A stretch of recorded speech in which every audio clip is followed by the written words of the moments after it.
একটা দাবি করা হচ্ছে যে বাংলাদেশ থেকে প্রায় ৩০ লক্ষ কোটি টাকা পাচার হয়ে গেছে। এখন এত বড় একটা সমস্যার সমাধানের জন্য কিন্তু একটা বেশ সাহসী প্রস্তাবনা সামনে আনা হয়েছে, নাম দফা ১। চলুন আজ আমরা এই পরিকল্পনাটা নিয়েই বিস্তারিত আলোচনা করি। জানেন, এই আর্থিক পরিকল্পনাটা কিন্তু শুধু টাকা ফিরিয়ে আনার মধ্যেই আটকে নেই। এটা আসলে আরও বড় একটা দর্শনের অংশ, যেটাকে বলা হচ্ছে এনলাইটেন্ড সিভিলাইজেশন বা একটা আলোকিত সভ্যতা। যেমনটা আমরা স্ক্রিনে এই বইটার শিরোনামেও দেখতে পাচ্ছি, এর আসল লক্ষ্য হল একটা নতুন দিনের সূচনা করা। হ্যাঁ, অঙ্কটা ঠিকই দেখছেন, ৩০ লক্ষ কোটি টাকা। প্রস্তাবনা অনুযায়ী ঠিক এই পরিমাণ টাকাই আমাদের দেশের অর্থনীতি থেকে গায়েব হয়ে গেছে, মানে অবৈধভাবে বাইরে চলে গেছে।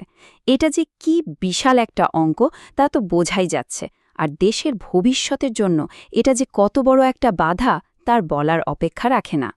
তো এই যে এত বড় একটা প্রস্তাব, এটাকে সহজে বোঝার জন্য আমরা কয়েকটা ভাগে আলোচনা করব। যেমন, এর পেছনের দর্শনটা কি, এই ৩০ লক্ষ কোটি টাকার সমস্যাটা আসলে কতটা গভীর।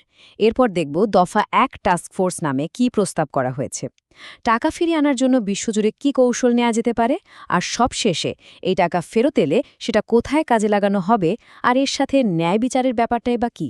চলুন তাহলে শুরু করা যাক। আচ্ছা, তাহলে প্রথমেই আসা যাক এই পরিকল্পনার মূল ভাবনা বা দর্শনের দিকে।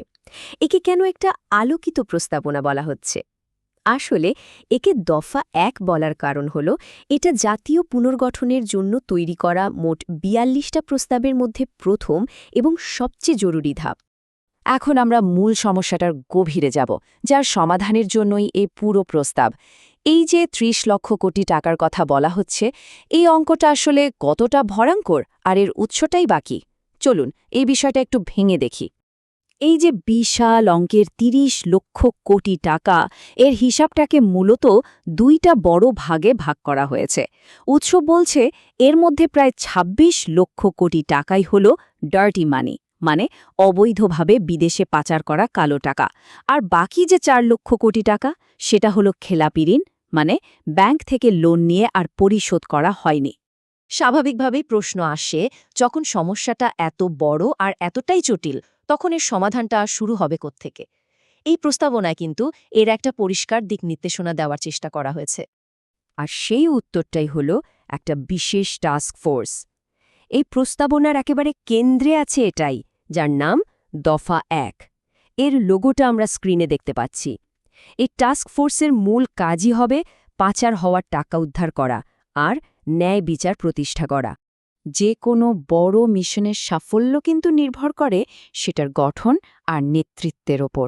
তো চলুন দেখি, এই যে দফা ১ টাস্ক ফোর্সের কথা বলা হচ্ছে, এটা কিভাবে তৈরি হবে আর এর নেতৃত্বে কারা থাকবেন। পরিকল্পনাটা বেশ সুনির্দিষ্ট। বলা হচ্ছে বাংলাদেশ ব্যাংকের যে ফিনান্সিয়াল ইন্টেলিজেন্স ইউনিট বা BFIU আছে, তারাই এই পুরো উদ্যোগটার নেতৃত্ব দেবে।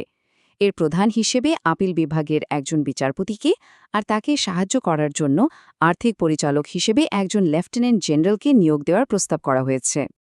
এখন আসা যাক এই প্রস্তাবনার সবচেয়ে গুরুত্বপূর্ণ আর ইন্টারেস্টিং অংশে। বিদেশে পাচার হয়ে যাওয়া টাকা দেশে ফিরিয়ে আনা তো আর সহজ কাজ না। তো কিভাবে আন্তর্জাতিক আর দেশীয় কৌশল ব্যবহার করে এই অসম্ভবকে সম্ভব করার কথা বলা হচ্ছে? এইখানে দেখুন, ৪টা প্রধান আন্তর্জাতিক পথের কথা বলা হয়েছে। যেমন, বিশ্বব্যাংক আর জাতিসংঘের একটা উদ্যোগ আছে, নাম স্টার, যেটা চুরি হওয়া সম্পদ উদ্ধারে সাহায্য করে। সুইজারল্যান্ডের টাস্ক ফোর্স অ্যাসেট রিকভারির সাথে কাজ করার কথা বলা হয়েছে। আর আছে PEPS আর FEFI এর মতো শক্তিশালী কিছু আইন, যেগুলো ব্যবহার করে বড় বড় রাজনৈতিক ব্যক্তিদের পাচার করা টাকা জব্দ করে ফেরত আনা সম্ভব। শুধু আন্তর্জাতিক কৌশলই না, ভবিষ্যতে যেন টাকা পাচার না হতে পারে সেজন্য একটা অভ্যন্তরীণ কৌশলের কথাও বলা হয়েছে। প্রস্তাবটা হল বিদেশের বিভিন্ন বাংলাদেশি দূতাবাসে আমদানি রপ্তানি বাণিজ্যের ওপর নজরদারির জন্য কর্নেল র্যাঙ্কের সেনা কর্মকর্তা নিয়োগ দেওয়া। বেশ, ধরুন এই বিপুল পরিমাণ অর্থ সফলভাবে উদ্ধার করা গেল, তারপর কি?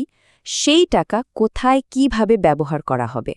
এই পরিকল্পনাতে কিন্তু সেটারও একটা বিস্তারিত রূপরেখা দেওয়া আছে।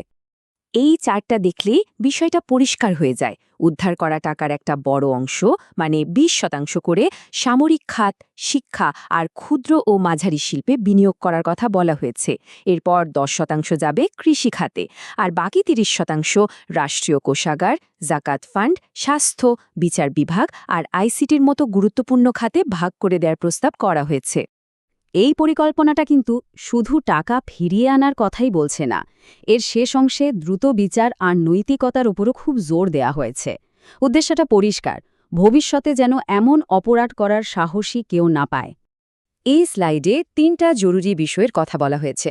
প্রথমত, টাকা পাচারকারীদের দ্রুত শাস্তির জন্য সামারি ট্রায়াল বা সংক্ষিপ্ত বিচার চালুর কথা। দ্বিতীয়ত, বলা হচ্ছে আগামী জাতীয় নির্বাচনের আগেই টাকা উদ্ধারের একটা দৃশ্যমান অগ্রগতি দেখাতে হবে। আর সবশেষে একটা জরুরি সতর্কবার্তাও আছে, এই পাচার হওয়া টাকা কিন্তু নির্বাচনের ফলাফলকে প্রভাবিত করার কাজেও ব্যবহার হতে পারে। এই যে কঠোর শাস্তির কথা বলা হচ্ছে, এর একটা নৈতিক ভিত্তি হিসাবে উচ্ছতিতে পবিত্র কোরআনের সূরা মায়দার এটি আয়াতের অনুবাদ তুলে ধরা হয়েছে। অর্থাৎ কঠোর বিচার ব্যবস্থার পেছনে এই যুক্তিটি উপস্থাপন করা হয়েছে। তাহলে সব মিলে আমরা কি দেখলাম? একটা গভীর দার্শনিক দৃষ্টিভঙ্গি, একটা বিস্তৃত আর্থিক পরিকল্পনা, আর এর সাথে ন্যায় বিচারের জন্য একটি নৈতিক আহ্বান। এখন আসল প্রশ্নটা হলো, এত বড় আর জটিল একটা পরিকল্পনা যা এখন কাগজে কলমে আছে, তাকে বাস্তবে রূপ দেওয়া কতটা সম্ভব, আর এর জন্য ঠিক কি করা প্রয়োজন, এটা আসলেই একটা বড় প্রশ্ন।